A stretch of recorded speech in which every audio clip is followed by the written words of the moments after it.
escultor, dibujante y escritor, Néstor Celedón Guzmán es una de las figuras cimeras del arte costarricense. Con más de 60 años de carrera ininterrumpida, ha sido reconocido en 2 ocasiones con el Premio Nacional de Escultura, una vez con el de Dibujo y en 1992 con el Premio Nacional de Cultura Magón. Su mirada profunda, sus brazos vigorosos y sus manos potentes son el preámbulo de una obra llena de vitalidad y fuerza. Es un artista comprometido íntegramente con el ser costarricense. Ama con vocación a un pueblo al que ha retratado en sus trabajos. Maestro del expresionismo, pasa de obras realistas, impactantes y conmovedoras a estilizadas figuras sensuales y sugerentes. Ha trabajado la piedra para producir una pieza única en sus características, el monumento a Cleto González Víquez. También el metal laminado, con el que produjo obras públicas como Los Amantes y una verdadera joya escultórica, el Cristo, con el que alcanza la cumbre de su obra.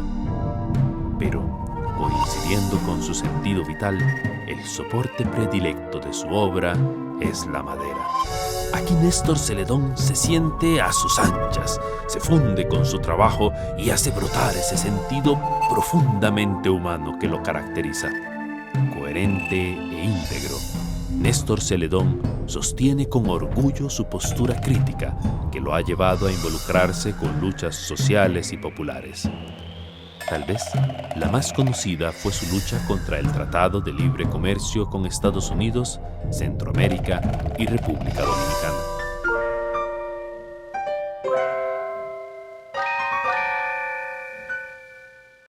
Bueno, yo nací en Guadalupe, lógicamente. Mi padre era escultor y pues yo desde que tuve uso de razón, yo lo veía trabajando. Y claro que a partir de ahí surgió la vocación. Recuerdo que cuando niño, en vez de jugar como los demás niños con trompos y chumicos, yo me la pasaba modelando en arcilla y dibujando. Es decir, yo realmente he sido escultor toda mi vida.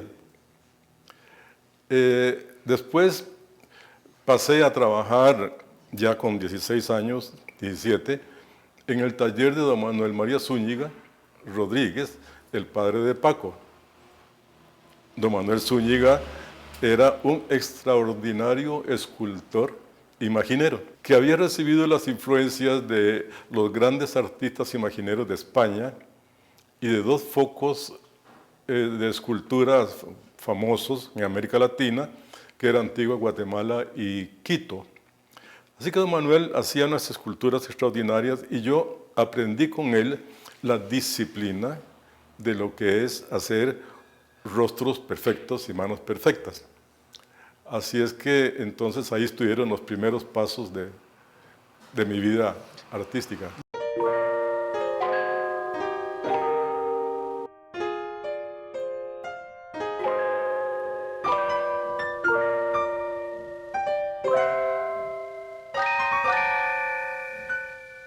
Después del mare magnum de la vida, que fue una juventud bastante caótica, ya entré con 20 años a la Escuela de Bellas Artes, que en ese tiempo estaba a la vuelta del edificio antiguo de la universidad. Ahí pues hice mis años de estudio, donde tuve la gran oportunidad, pero gran oportunidad, de ser discípulo de los mejores maestros de arte que ha tenido Costa Rica. Me refiero a don Juan Portugués, escultor, a quien le debo muchísimo. Fui alumno de Kiko Quirós, de Paco Amiguetti, Carlos Salazar Herrera, Margarita Bertó. Imagínense ustedes qué calidad de profesores. En filosofía del arte con Abelardo Bonilla, en pedagogía con Arturo Agüero, todos eran extraordinarias personas y que, por cierto, yo me he venido dando cuenta del valor que tenían estos maestros hasta después, no en el momento.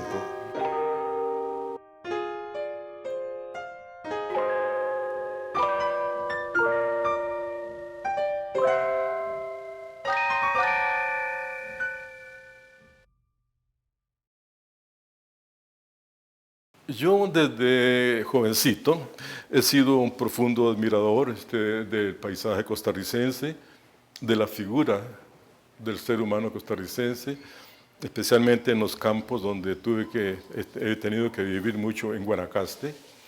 Y todo eso ha creado en mí un concepto de figura costarricense. El arte abstracto en esa época lo hice, pero yo no estaba plenamente convencido de su validez, por motivo de que el pueblo costarricense no dominaba los símbolos abstractos y le faltaba mucho para llegar a comprender eso. Y entonces yo me retiré inmediatamente que terminó el grupo a seguir con mi escultura como yo la concebía.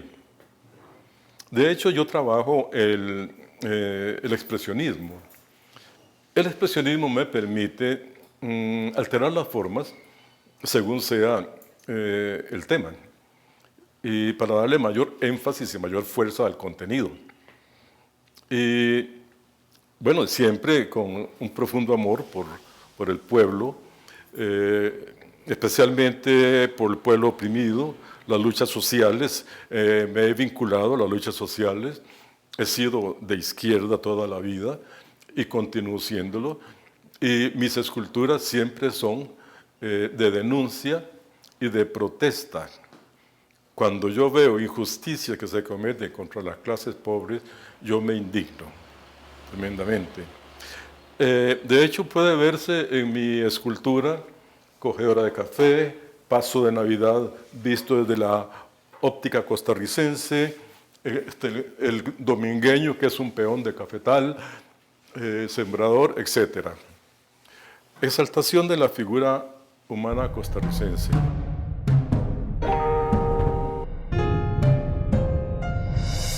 La tipología, por ejemplo, del costarricense tan particular, su manera de hablar, su manera de caminar, la manera de manejarse, es una cosa que a mí siempre me sorprende y que trato de plasmarla sobre todo en dibujo. Tengo una colección muy grande de dibujos inéditos, muy grande, como 100 dibujos de formatos grandes sobre la realidad costarricense. Con respecto a lo anterior,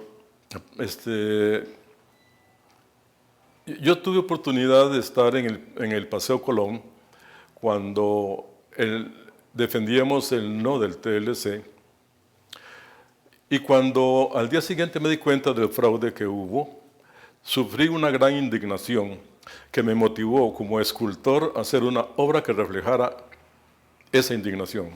Fue cuando hice aquella escultura que está en el museo, que tiene una mano con el puño cerrado, que se llama Yo Protesto.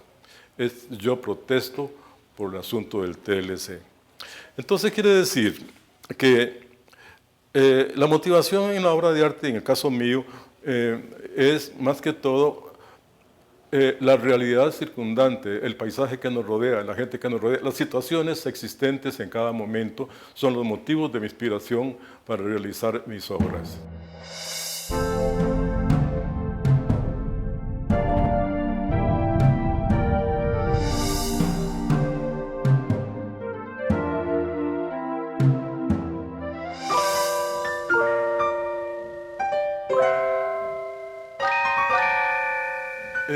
El Grupo 8 nació a partir de una crisis depresiva mía. Un poco extraño. Yo he sido un poco depresivo. Y un día llegué sumamente triste a hablar con Felo. Él era arquitecto del Ministerio de Transportes y yo estaba trabajando en ese momento en el monumento de Don Cleto, en Plaza Víquez. Llegué donde Felo y me quejaba de que yo tenía que irme del país porque Costa Rica era un país tan árido que aquí pues prácticamente no había actividades culturales, casi no habían exposiciones en ese tiempo, y que era muy difícil abrirse campo y que yo necesitaba un ambiente más amplio para poder desarrollarme. Ahí fue donde me propuso Felo hacer un grupo. Él había pertenecido a un grupo de artistas en Inglaterra y ya tenía experiencia. Ahí mismo esa tarde hicimos una lista de los posibles artistas que iban a participar del grupo y esa misma tarde fuimos a buscarlos en el carrito de Felo y los localizamos y todos dijeron sí y quedamos convocados para la primera reunión. El Instituto de Turismo, que tenía un local desocupado en Las Arcadas, frente al Teatro Nacional, nos lo prestó como sede del grupo. Ahí hacíamos las reuniones, ahí organizamos todo el proyecto, ahí suscribimos el escandaloso manifiesto, hizo mucha bulla, y iniciamos las actividades que fueron muy importantes, porque imagínense que yo diría que el Grupo 8 lo que hizo fue, entre otras cosas, democratizar el arte en Costa Rica, es decir, tirar el arte a la calle, no a los salones, porque las exposiciones eran en Las Arcadas, al aire libre, día y noche abierto, siempre había gente, policías municipales para proteger las obras, y entonces se inició una especie de vida bohemia, porque a veces nos encontrábamos a las 2 o las 3 de la madrugada, y era muy agradable. El Grupo 8, en realidad lo que hizo fue provocar una revolución total dentro del concepto de la sociedad costarricense de lo que era el arte. Antes del Grupo 8, el concepto era un arte de herencia del siglo XVII y XVIII. Y nosotros irrumpimos en el medio ambiente con arte abstracto o surrealista o expresionista y provocó inclusive polémicas muy fuertes. Tengo guardado por ahí recortes de periódico de gente que nos atacó muy duramente. Y por supuesto nosotros también respondíamos y hubo polémicas muy largas con respecto al concepto del arte. Sin embargo, a partir del Grupo 8, el criterio sobre lo que es el arte cambió a partir del Grupo 8.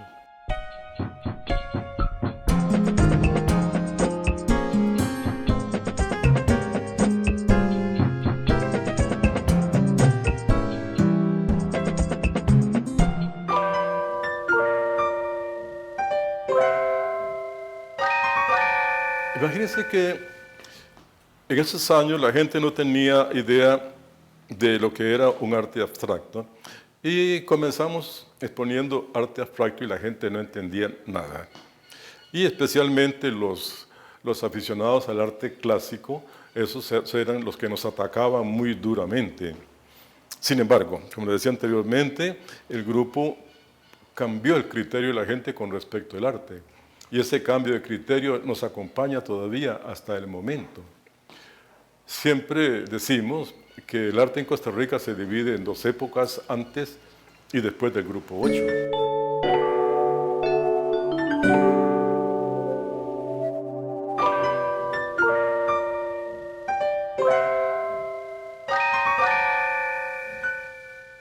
Yo he tenido prácticamente una vocación muy fuerte por la escultura en piedra. Yo trabajé la piedra hasta los 34 años. Con esa edad fue cuando hice el monumento de don Cleto González Víquez y manejando un mazo de 3 libras, 8 horas diarias, 4 años de trabajo, terminé con la mano quebrada, un hueso quebrado. Eso me llevó a pasar épocas muy difíciles en plena juventud, entre los 33 años hasta los 48, en que una cirugía me alivió un poco. 15 años en plena juventud que no pude trabajar escultura, entonces fue cuando inventé trabajar los metales con soldadura de acetileno, en el cual no tenía que martillar con la mano derecha y nada más sostener el soplete de acetileno. Ahí fue cuando hice el Cristo de Hierro que está en el Museo de Arte, al cual considero que es la mejor obra de arte que yo he hecho en mi vida. No sé qué pasó, ahí hay como un desborde emocional, unas manos que considero en este momento estupendas, una cabeza que no sé cómo la hice. En realidad yo mismo me sorprendo en este momento de haber hecho esa obra.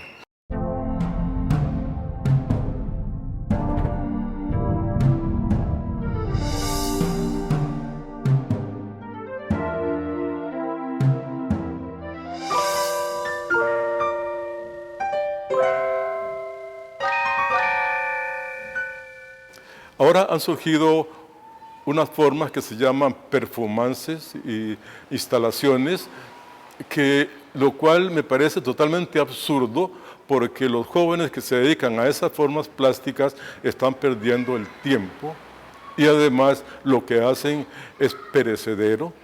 Por lo tanto, inclusive, eso no va a estar ubicado dentro de la historia del arte costarricense. Es un arte efímero.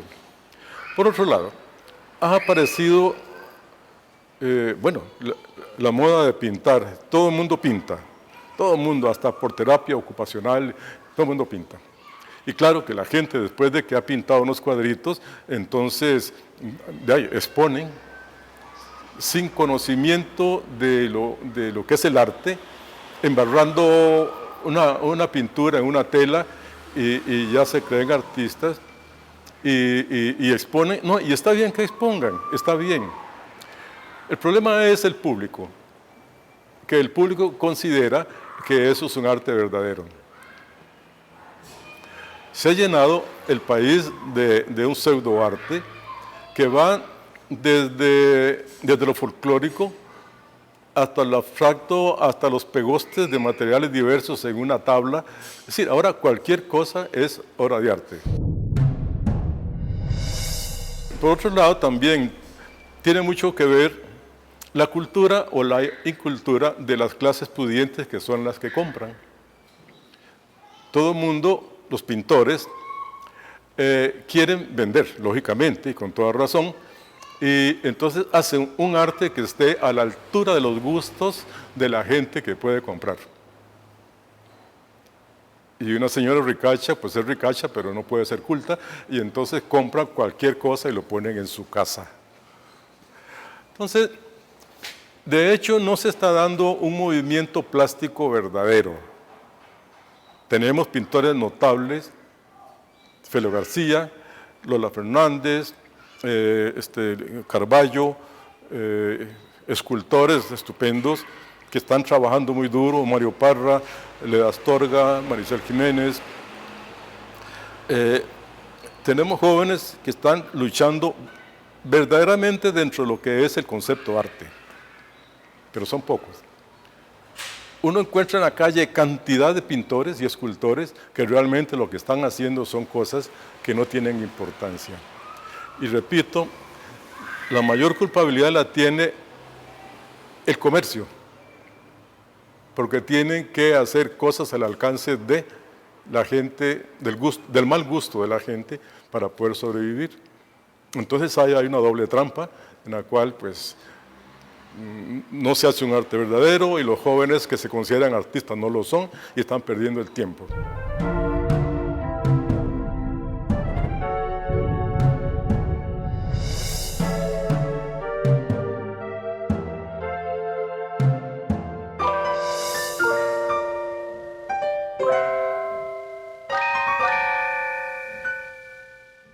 Para un hombre que ha vivido 80 años, he visto muchos cambios.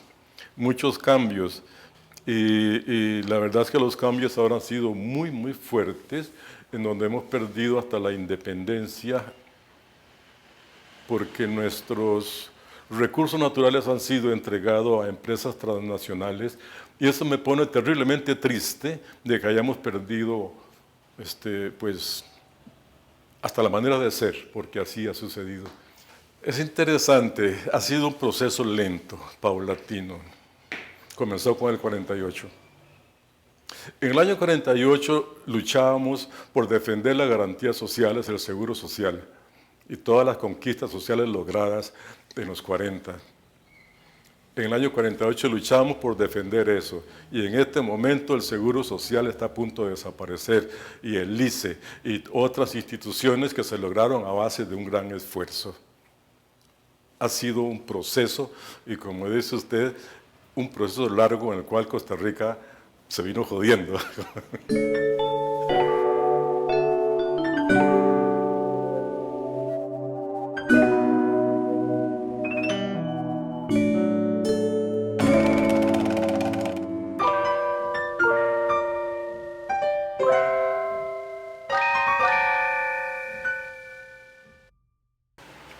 Toda mi vida he tenido predilección por esta figura griega del siglo V, llamada Pegaso o caballo alado.